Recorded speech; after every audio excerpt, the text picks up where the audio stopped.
Rolle's রয়েসকে পৃথিবীর সবথেকে দামি কার ব্র্যান্ড বলা হয়। এই ব্র্যান্ডের সবথেকে সস্তা গাড়িও ৫ কোটির উপরে দাম হয়, যে টাকা দিয়ে আপনি ৫-৬টা পোর্শ ব্র্যান্ডের গাড়ি কিনতে পারবেন। কিন্তু কী কারণে এই গাড়ি এত দামি হয়? প্রথম কারণ হলো কাস্টমাইজেশন। আপনি এই গাড়ি অর্ডার করার সময় ৪০,০০০ কালার কম্বিনেশন পাবেন, যেটা থেকে আপনি যেকোনো একটি অর্ডার করতে পারবেন। দ্বিতীয় কারণ হলো রোলস রয়েসের গাড়ি মাস প্রডিউস করা হয় না, অর্থাৎ একবার আপনি গাড়ির অর্ডার দিবেন, তারপর তারা গাড়ি বানানো শুরু করবে। অন্য সব কার কোম্পানিগুলোতে আগে থেকেই কার ম্যানুফ্যাকচার করে রাখা হয়। দ্বিতীয়ত, গাড়ির উপর যে ডিটেইলিং করা হয় সেটা হাত দিয়েই করা হয় একজন মানুষ দ্বারা। চতুর্থত, এই গাড়িতে ৩০০ পাউন্ডের সাউন্ড প্রুফিং লাগানো হয়, যাতে বাইরের আওয়াজ ভিতরে না আসে।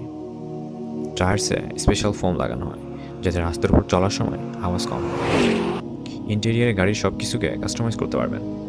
কোন ম্যাটেরিয়াল ইউজ করতে হবে, কোন উইস্কি ক্যাবিন ইনস্টল করতে হবে, কোথায় হিডেন জুয়েলারি সেট লাগাতে হবে, গাড়ির ভিতরে যা ইচ্ছা তাই করতে পারবেন।